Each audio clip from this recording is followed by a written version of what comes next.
Bien, para finalizar la guía 1, en esta cuarta semana pues nos corresponde el tema de vectores. Vamos a recordar rápidamente qué es un vector, cuál es su representación, algunas nociones básicas acerca de ellos y pues vamos a resolver algunos ejemplos. Entonces, un vector es un ente matemático que se caracteriza por tener, digamos, tres cualidades, que son la longitud, la dirección y el sentido, ¿no? Esto que ve acá es una representación gráfica de un vector. Los vectores son interesantes en física porque nos permiten representar ciertas variables físicas, ¿no? Como por ejemplo los desplazamientos, las velocidades, las aceleraciones, las fuerzas, los campos, entre otros, ¿sí?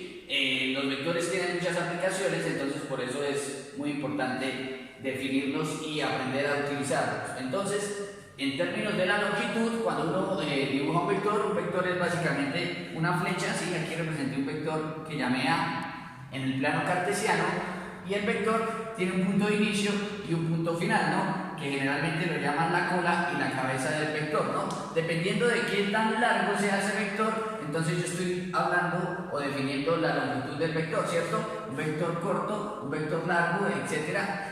Depende de la longitud y el vector va a representar una determinada magnitud física, ¿no? Entonces, esa longitud tiene que ir acompañada de unas unidades. Si es un desplazamiento, iría en metros; si es una velocidad, en metros por segundo; si es una fuerza, en newton, etcétera, etcétera. Entonces, la longitud lo que nos define es qué tan largo es el vector, ¿no?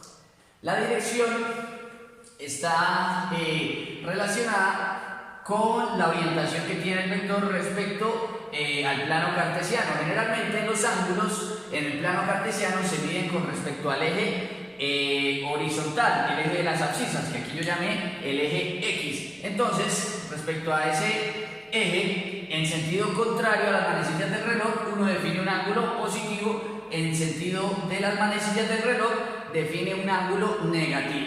Entonces, el ángulo es la orientación del vector y lo que nos permite es definir la dirección del vector, hacia dónde apunta. El vector apunta hacia el norte, hacia el oriente, hacia el occidente, hacia el nororiente, etcétera, etcétera. La orientación del ángulo nos dice hacia dónde apunta el vector. Y por último, la tercera cualidad del vector es el sentido, ¿no? Cuando uno mira dirección y sentido, los estudiantes generalmente no diferencian mucho entre una y otra, y el sentido hace referencia más que nada al signo del vector, ¿no? Ustedes recuerdan que dentro del plano cartesiano, uno a los ejes les tiene que, digamos, dar una orientación, ¿no? En el eje X, el eje de las abscisas, uno casi siempre dice los valores que van hacia la derecha, ¿sí?, son positivos, mientras que los valores que van hacia la izquierda son negativos. En el eje Y o el eje de las ordenadas, lo que uno dice es los vectores hacia arriba son positivos y hacia abajo son negativos. Entonces, con eso es que está relacionado el sentido, porque uno puede definir un vector, ¿sí?, que apunte en una determinada orientación, y eso va a decir si el vector es positivo o si es negativo, ¿sí? Entonces, básicamente, el sentido del vector, ¿sí?, está relacionado con el signo, ¿no? Que, como bien dijimos, puede ser positivo o puede ser negativo, ¿no? Entonces, básicamente, esas son las cualidades más relevantes de un vector. Vean ustedes que para definir la longitud del vector se utiliza esta notación, ¿no? Vean, eso no lo dije. Generalmente los vectores se representan con una letra mayúscula. Por ejemplo, el desplazamiento puede ser una X, ¿sí?, la velocidad una V, la aceleración una A, la fuerza una F, etcétera, etcétera, ¿sí? Pero para representar que la magnitud es vectorial, generalmente se le pone una flecha en la parte superior, ¿no? Y esto sería, digamos, el vector desplazamiento, el vector velocidad, el vector aceleración, el vector fuerza, ¿sí? Pero cuando uno habla específicamente de la longitud, o sea, de cuánto mide el vector, sin hablar de su dirección ni de su sentido, pues uno lo que hace es ese vector ponerlo entre dos barritas, ¿sí?, que son las barras del valor absoluto. Entonces, al poner uno los vectores entre esas dos barras, ya no habla del determinado vector, sino de la longitud de ese vector. ¿Bien? Bueno, básicamente esos son los conceptos fundamentales. Bien, continuando con nuestra discusión, entonces vamos a recordar las componentes de un vector, ¿no? Entonces, recordemos que un vector no siempre va a estar orientado sobre el eje X o sobre el eje Y, sino que puede tener casi siempre una inclinación que la llamamos el ángulo y que nos mide la dirección del vector. Entonces, técnicamente el vector no está ni en el eje X ni en el eje Y, sino que está en ambos ejes, ¿no? Aquí nuevamente yo tomo el vector A, ¿sí? El vector de color azul. Tiene un ángulo θ, ¿sí? Y lo que yo quiero saber es cómo puedo encontrar el valor de la componente A sub X y el valor de la componente A sub Y, porque resulta que analíticamente el vector A yo lo puedo representar como un par ordenado con una componente en el eje X y una componente en el eje Y, ¿cierto? ¿Sí? Porque el vector está definido en el plano cartesiano, está en 2 dimensiones, por eso necesita 2 componentes. Entonces lo que queremos saber es cómo podemos encontrar esas componentes, ¿no? Si ustedes recuerdan y si se dan cuenta, aquí se forma una componente A sub Y y aquí se forma una componente A sub X que forman una especie de triángulo muy especial, que aquí lo dibujé que es un triángulo rectángulo, ¿cierto? Porque tiene un ángulo recto. En el triángulo rectángulo uno puede definir las relaciones trigonométricas, seno, coseno, tangente, cotangente, secante y cosecante, pero nos quedamos simplemente con las 3 primeras, seno, coseno y tangente por ahora. Si ustedes recuerdan, en un triángulo rectángulo, ¿cierto? Siempre hay 2 catetos y una hipotenusa. Si nosotros definimos cualquiera de esos ángulos, por ejemplo aquí yo llamo a este el ángulo θ, inmediatamente este cateto que está adyacente al ángulo, pues yo lo llamo cateto adyacente, y este otro que ni siquiera toca el ángulo, si no está al lado del ángulo, se llama el cateto opuesto. Entonces tenemos 3 lados que son la hipotenusa, el cateto adyacente y el cateto opuesto, además del ángulo θ. Si ustedes recuerdan, el seno del ángulo se define como el cateto opuesto sobre la hipotenusa, ¿sí? El coseno del ángulo se define como el cateto adyacente sobre la hipotenusa, y la tangente, que también la vamos a utilizar bastante, se define como el cateto opuesto sobre el cateto adyacente, ¿sí? Esas son las 3 definiciones que nos permiten saber las componentes del vector, especialmente las 2 primeras. Pero para este caso, nuestro triángulo, la hipotenusa se llama la longitud de A, el cateto opuesto se llama A sub Y y el cateto adyacente se llama A sub X. Vean ustedes que en conclusión, aquí uno siempre se puede dar cuenta que la componente adyacente va a estar relacionada siempre con la función coseno y la componente opuesta en un vector va a estar relacionada con la componente del seno. ¿Por qué? Porque si aplicamos la definición, por ejemplo, del seno, para este caso, voy a hacer aquí un cuadrito para trabajar ahí, hagámoslo para el seno y démonos cuenta. El seno del ángulo para este vector sería el cateto opuesto, y para este el cateto opuesto es A sub Y, dividido entre la hipotenusa, y si ustedes se dan cuenta, para este caso la hipotenusa es la longitud del vector A, ¿sí? Si ustedes quisieran despejar A sub Y, este A vector entre las 2 barritas, que es la longitud de A, que está dividiendo, pasaría a multiplicar, y si se dan cuenta, el término A sub Y quedaría igual a la longitud de A multiplicada por el seno del ángulo.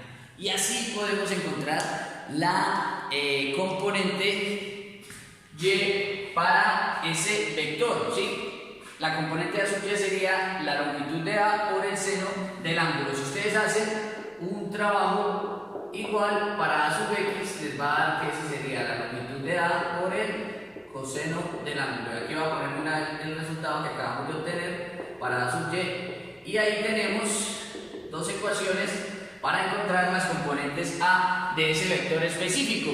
Pero tengan en cuenta que ese vector está en el primer cuadrante, por eso las 2 componentes son positivas, ¿no? Dependiendo del cuadrante donde nosotros estemos, la descomposición va a variar. ¿Qué es lo que siempre se aplica? Que el coseno va con la componente adyacente y el seno con la componente opuesta. Pero uno tiene que mirar cuál es esa componente, porque no siempre la componente X va a ser con coseno y la Y con el seno, eso puede cambiar.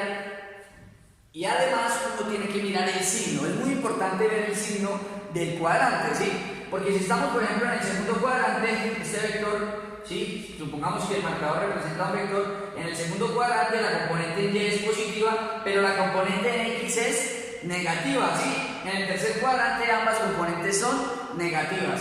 Y en el cuarto cuadrante la componente de Y es negativa. Entonces hay que agregarle aquí a estas componentes pues su respectivo signo negativo en el caso que lo requieran, ¿sí? Eso es muy importante tenerlo en cuenta.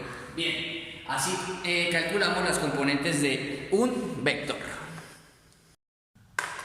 Ahora, suponiendo que tuviésemos que resolver un problema al contrario, ¿sí? Que no tuviésemos que calcular las componentes, sino que las conociéramos y lo que tuviéramos que calcular es la longitud del vector y el ángulo, ¿no? Entonces la ventaja es que sigue siendo un triángulo rectángulo, ¿no? Aquí tenemos los resultados para la parte anterior, ¿sí? Conocido la longitud del vector y conocido el ángulo, calcular las componentes. Ahora vamos a hacer lo contrario, supongamos que conocemos las componentes y queremos calcular la longitud y el ángulo, ¿no? Entonces, lo primero que hay que decir es que para un triángulo rectángulo también se cumple una igualdad muy conocida por todos, que es el teorema de Pitágoras, ¿cierto? Que dice que la hipotenusa al cuadrado es igual a la suma del cuadrado de los catetos, o sea, aquí para este caso el cateto adyacente al cuadrado más el cateto opuesto al cuadrado. Ese se llama el teorema de Pitágoras y todos lo conocemos. Resulta que eso también lo podemos aplicar en este caso, ¿cierto? Podemos aplicar el teorema de Pitágoras para nuestro vector y así conocer la longitud del vector A. Aquí A en longitud representa la hipotenusa, entonces sería A vector entre dos barritas al cuadrado es igual a los catetos al cuadrado, que sería A sub x al cuadrado más A sub y al cuadrado. Y para encontrar el valor de A, simplemente sacamos la raíz cuadrada, ¿cierto? Sacamos la raíz cuadrada de A y ahí tenemos el valor de A en longitud, ¿cierto? Sería A sub x al cuadrado más A sub y al cuadrado y todo dentro de una raíz. Eso quiere decir que cogemos los valores, los elevamos al cuadrado independientemente, después los sumamos y por último sacamos la raíz cuadrada. Entonces, esta es una expresión que nos permite calcular la longitud del vector conocida sus componentes, ¿sí? Bien, vean que lo estoy haciendo para un vector A, pero eso sirve para un vector en general. Si el vector se llama velocidad, pues sería la velocidad en X más la velocidad en Y, etcétera, etcétera, ¿no? Esto se puede generalizar para cualquier vector. Con esta expresión encontramos la longitud de A, pero ¿cómo encontramos el ángulo? Recuerden que utilizamos el seno y el coseno para encontrar las componentes, pero también está por ahí la tangente, ¿sí? Que si ustedes lo recuerdan, lo voy a volver a escribir acá, pero la tangente de un determinado ángulo θ, así como el que tengo en el triángulo, sería el cateto opuesto sobre el cateto adyacente, ¿cierto? Y para este caso específico del vector, la tangente entonces quedaría como, ¿quién es el cateto opuesto al ángulo? Aquí el cateto opuesto al ángulo sería A sub y. ¿Y quién es el cateto adyacente? Aquí el vector, la componente adyacente sería la A sub x. Y nosotros queremos encontrar ese valor del ángulo, no el valor de la tangente del ángulo. Para eso utilizamos la relación trigonométrica opuesta a la tangente, ¿cierto? Que es la tangente inversa. Entonces sería que el ángulo es igual a la tangente a la menos 1 de A sub y sobre A sub x. Y con esa expresión podemos encontrar el ángulo θ en un determinado vector, ¿sí? Vean que aquí casi siempre funciona mejor decir que el ángulo θ es la componente opuesta sobre la componente adyacente, porque también depende de dónde esté ubicado el vector. Aquí, como es el primer cuadrante, pues nos da ese resultado. Bien, eso es lo que tenemos para este caso.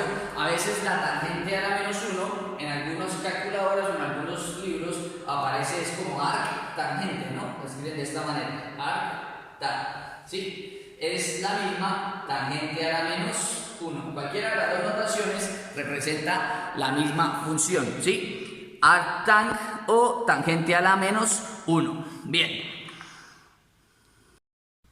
Bien, para finalizar la explicación, solo nos quedaría mirar un poco la suma de vectores, ¿no? Entonces, aquí representé dos vectores en el plano cartesiano, un vector A y un vector B. Vean ustedes que el vector A está en el primer cuadrante, el segundo vector, el B, está en el segundo cuadrante, ¿no? Entonces, nuestro objetivo es tratar de ver cómo podemos sumar esos dos vectores, el vector A más el vector B, porque resulta que los vectores no se suman de la misma manera que los números normales, ¿no? Entonces, ¿cómo podemos sumar A más B? Pues para eso es que miramos el tema de la descomposición, porque si ustedes se fijan, el vector A, ¿sí? Simplemente A, yo lo podría escribir como una componente de A en X y una componente de A en Y, utilizando lo que acabo de explicar sobre el seno y el coseno, componente en X, seno, coseno, componente en Y, el seno, ¿no? Depende del cuadrante, ¿no? Y lo mismo podríamos hacer para representar el vector B, ¿no? Habría una componente B sub X y una componente B sub Y. Para eso es que nos sirve la descomposición de los vectores, para tenerlos por componentes, y al momento de sumarlos, pues también debemos sumarlos por componentes, ¿sí? La componente de A en X la sumamos con la componente de B en X y la componente de A en Y la sumamos con la componente de B en Y, y así el resultado va a ser la suma de las dos componentes. Vean aquí que para el vector A ambas componentes serían positivas, pero para el vector B la componente en X sería negativa porque está apuntando hacia la izquierda. Y en general yo defino un ángulo distinto, ¿no? A este lo llamo teta y a este lo llamo alfa, porque no siempre los ángulos van a ser iguales. De hecho,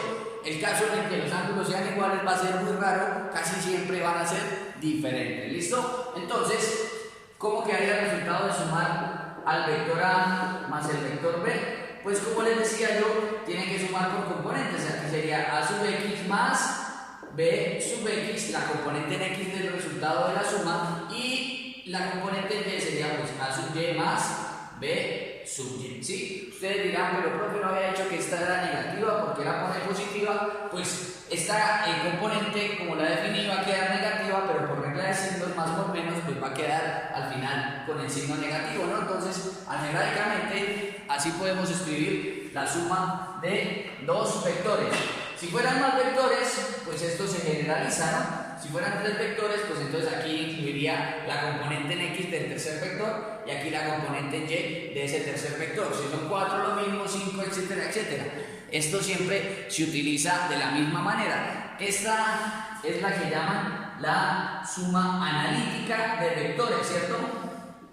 Porque estamos utilizando un método matemático.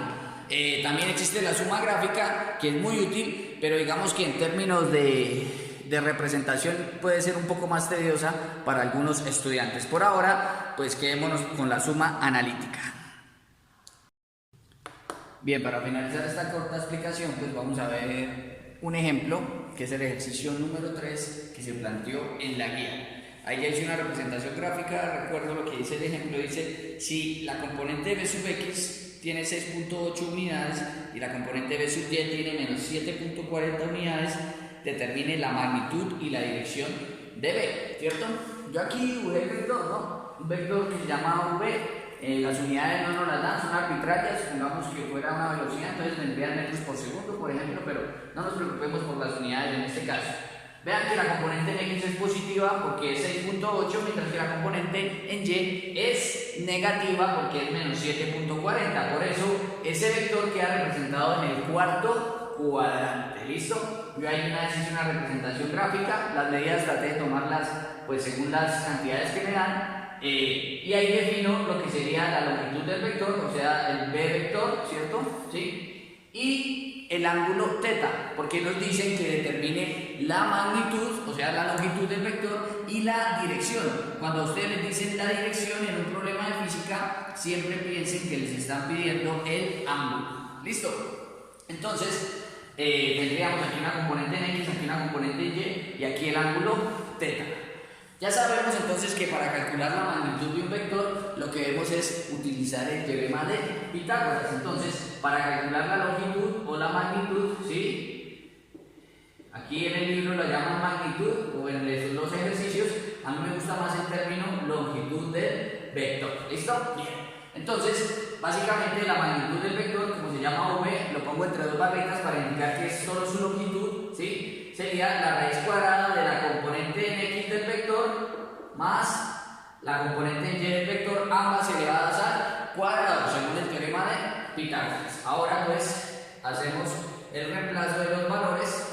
Muy fácil, sabemos que la primera vale 6.80 elevado al cuadrado y la segunda vale menos 7.40 elevado al cuadrado, ¿sí? Y pues aquí ya toma un papel principal en nuestra calculadora. Entonces elevamos esos valores al cuadrado independientemente, los sumamos, al sumarlos da 101 y al sacar la raíz cuadrada da 10.04. Por redondeo, como siempre vamos a utilizar dos cifras decimales, pues yo le pondría 10.05, ¿sí? Esa sería la longitud del vector. Ahora, ¿cuál sería la dirección? Recordemos que la dirección está dada según el ángulo, ¿no? Y ya lo vimos anteriormente, para calcular el ángulo, pues lo que hacemos es utilizar la tangente a la menos 1, la tangente inversa. ¿De quién? De la componente opuesta sobre la componente adyacente. Esa es la definición más general. ¿Quién es la componente opuesta acá? Vean que como yo definí el ángulo está acá. Este es el ángulo que voy a medir. Entonces la que está adyacente al ángulo es la componente en X y la que está opuesta al ángulo es la componente en Y. Eso quiere decir que me daría la tangente a la menos 1 de componente opuesta menos 7.40 dividido entre la componente adyacente, que sería 6.80, ¿sí?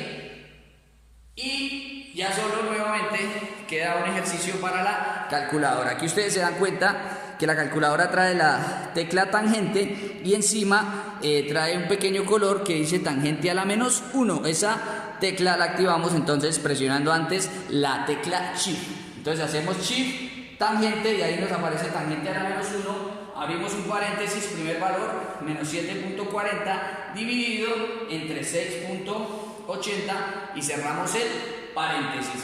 Inmediatamente la calculadora me indica que son aproximadamente menos 47, ¿sí? Menos 47.41, bueno, pongámosle 42 grados. Sí que lo podemos redondear básicamente a menos 47 grados, ¿sí? En este caso, por tratarse de un ángulo. Vean que acá el ángulo precisamente nos da con signo negativo porque lo estamos midiendo en el sentido negativo. Los ángulos positivos se miden en el sentido antihorario y en el sentido horario los ángulos son negativos. Como este ángulo lo estamos midiendo hacia abajo, nos está diciendo que desde este punto bajamos 47 grados, ¿cierto? Y el signo, repito, es negativo porque lo estamos midiendo en el sentido horario, que es el sentido negativo de los ángulos. Conclusión, este vector mide en longitud 10,05 unidades y tiene un ángulo θ de 47 grados. Con eso, digamos que termina la explicación del día de hoy. Espero les sirva, les aclare algunas dudas. Este tema de los vectores lo vamos a empezar a utilizar bastante de aquí en adelante para las leyes de Newton. Entonces pues lo voy a ir recordando periódicamente según vayamos avanzando en los temas. Bueno chicos, muchas gracias, saludos.